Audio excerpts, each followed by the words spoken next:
কোটা সংস্কারের আন্দোলনে complete shutdown কর্মসূচিতে বিভিন্ন স্থানে হামলা ও সংঘর্ষে উত্তাল ঢাকা।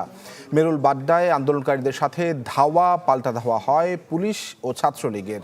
নিজেদের ক্যাম্পাসের সামনে পুলিশের সাথে সংঘাতে জড়ায় ব্র্যাক বিশ্ববিদ্যালয়ের শিক্ষার্থীরা।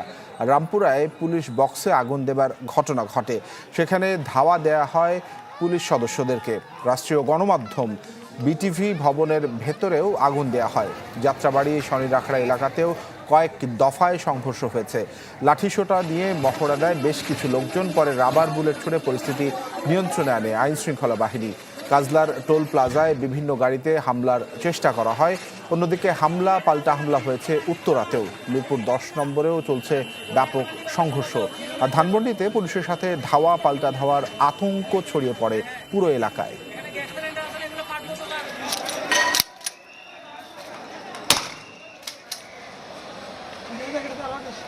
পুলিশ আমাদের দিকে টিয়ার সেল ছুটতেছে, আমাদের দিকে গুলি ছুটতেছে। আপনার ভিডিও লাগবে, প্রুফ লাগবে, নিজের মুখে আজকে টিয়ার সেল খাইলাম। ছাত্রদের জন্য পুলিশকে নিরাপত্তা রাখছে। এই নিরাপত্তা কোটাতে কি হবে? কোটার নাতিমতি কে চালাবে?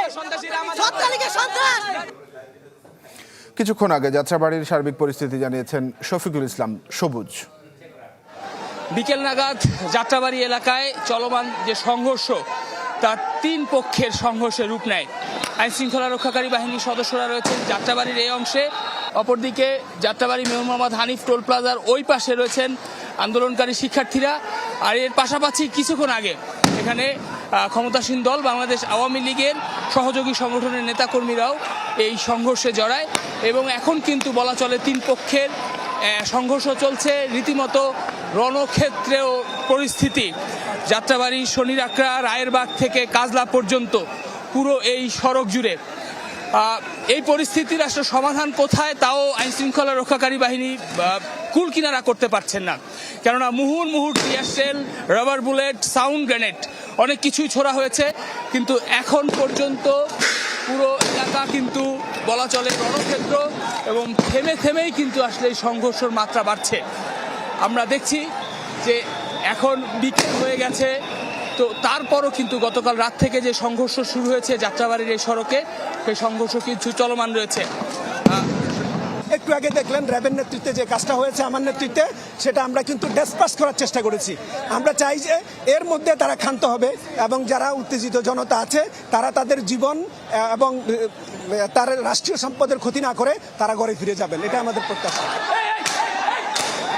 আমরা দর্শকদের জানিয়ে রাখছি, দর্শক রাজধানীর যাত্রাবাড়ি থেকে চিটাগাং রোডের দিকে যে সড়কটি গেছে, অর্থাৎ শনিরাখড়া রায়েরবাগ হয়ে সাইনবোর্ড পর্যন্ত সড়কের এই থমথমে উত্তপ্ত পরিস্থিতি কিন্তু এখনো চলমান এবং এই পরিস্থিতির সমাধান কোথায়, কিভাবে এই আইনশৃঙ্খলা রক্ষাকারী বাহিনী নিয়ন্ত্রণ করবে, তা আসলে বলা কঠিন। চারদিক থেকে মুহুর্মুহু ইটপাটকেল নিক্ষেপ হচ্ছে, টিয়ার সেল নিক্ষেপ হচ্ছে, বহু মানুষ আহত হয়েছেন। তবে সন্ধ্যা নাগাদ আসলে বোঝা যাবে যে এই পরিস্থিতি কোন দিকে গিয়ে পৌঁছায়। এই ছিল এখানকার সবশেষ খবর। রাজধানীর উত্তরা থেকে জানিয়েছেন সহকর্মী জুমাতুল বিদা। ঠিক শফিকুল সবুজ সহকর্মী, তিনি যেই তথ্যটি দিচ্ছিলেন, একই রণক্ষেত্র বলা চলে উত্তরার ঠিক রাজলক্ষ্মী আজমপুরের এই অংশটিকে। শিক্ষার্থীদের আজকে পূর্ব ঘোষণা অনুযায়ী যেই কার্যক্রম ছিল যে তারা একটি শান্তিপূর্ণ সমাবেশ করবে উত্তরার ঠিক এই প্রান্তে, তাদের সেই পূর্ব ঘোষণা অনুযায়ী তারা যখন তাদের সেই সমাবেশটি শুরু করে তখনই কিন্তু সেখানে পুলিশি হামলার ঘটনা ঘটেছে বলে তারা অভিযোগ জানিয়েছেন এবং তারা জানিয়েছেন যে এখন পর্যন্ত বেশ কয়েকবার তারা আইনশৃঙ্খলা বাহিনীর সাথে কথা বলারও চেষ্টা করেছেন এবং তারা তাদের যেই যৌক্তিক দাবিটির কথা আসলে বলছেন যে কোটা সংস্কারের, সেটির জন্য আসলে রাজপথে নেমেছেন এবং যতদিন না পর্যন্ত এই এক দফা এক দাবি আদায় হবে ততদিন তারা রাজপথ ছেড়ে যাবেন না। এবং এই সকাল থেকে আমরা রয়েছি উত্তরার এই প্রান্তে, এখানে আসলে শিক্ষার্থীদের সাথে দফায় দফায় আইনশৃঙ্খলা বাহিনীর ধাওয়া পাল্টা ধাওয়ার মতো ঘটনা ঘটেছে। এর মাঝে শিক্ষার্থীরা বেশ কয়েকবার আইনশৃঙ্খলা বাহিনীর সাথে আসলে কথা বলারও চেষ্টা করেছেন যে বিষয়টিকে তাদের সমাবেশটা শান্তিপূর্ণভাবে করে তারা চলে যেতে চায়, কিন্তু এরপরও ফিরে গিয়ে পুনরায় যেই টিয়ার শেল মারা কিংবা একই সাথে সাউন্ড গ্রেনেড মারা সেটি কিন্তু চলছে। বিভিন্ন দিক থেকে আসলে শিক্ষার্থীদেরকে ছত্রভঙ্গ করে দেওয়ার চেষ্টাটুকু করছে আসলে আইন শৃঙ্খলা বাহিনীর সদস্যরা, এবং তারা আসলে চেষ্টা করছেন যে কোনোভাবে যদি এই বিষয়টি নিয়ন্ত্রণ করা যায়। একটু জানিয়ে রাখি যে এখন পর্যন্ত এখানে এই যেই হামলা কিংবা যেই সংঘাতের ঘটনা ঘটেছে ইতোমধ্যে কিন্তু আহত হয়েছেন অসংখ্য শিক্ষার্থী, একই সাথে আশপাশের যে হসপিটালগুলো রয়েছে সেখানেও কিন্তু বেশ কয়েকজন শিক্ষার্থী ইতোমধ্যে চিকিৎসা নিয়েছেন, যা আসলে একটি বড় সংখ্যা বলা চলে। এবং শিক্ষার্থীরা আসলে এখন অপেক্ষায় রয়েছে আইন শৃঙ্খলা বাহিনীর সদস্যরা তাদেরকে কোনো ইতিবাচক ইশারা দেয় কিনা। এই ছিল আমার কাছে এখান থেকে সর্বশেষ।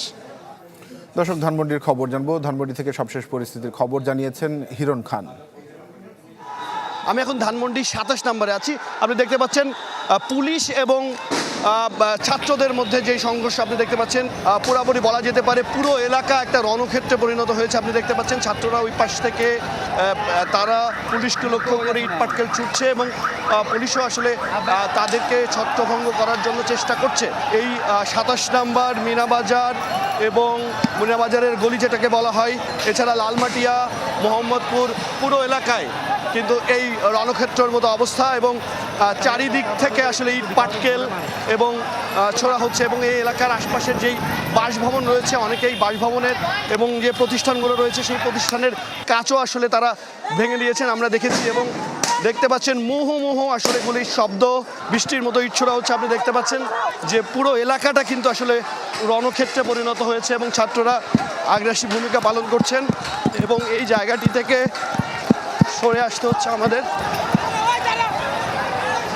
এবং আমরা একটু এখানের পুলিশের কর্মকর্তার সাথে কথা বলে আমরা দেখতে পাচ্ছি যে ছাত্ররা আগ্রাসী ভূমিকা পালন করছে এবং আপনারা ছত্রভঙ্গ করার চেষ্টা করছে। কি অবস্থায় 27 নম্বর একটু যদি বলেন। তো দেখছেন সেই অবস্থা।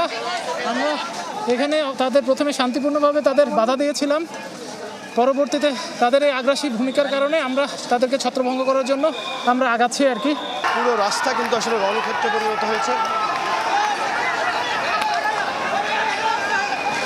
সকাল থেকে আসলে এই রাস্তাটি বন্ধ করে রেখে ছাত্ররা মিছিল করছিল, আন্দোলন করছিল এবং শুক্রবাদের যে এলাকাগুলো রয়েছে সেই এলাকায় কিন্তু আসলে বেশ কয়েক জায়গায় আগুন ধরানো হয়েছে।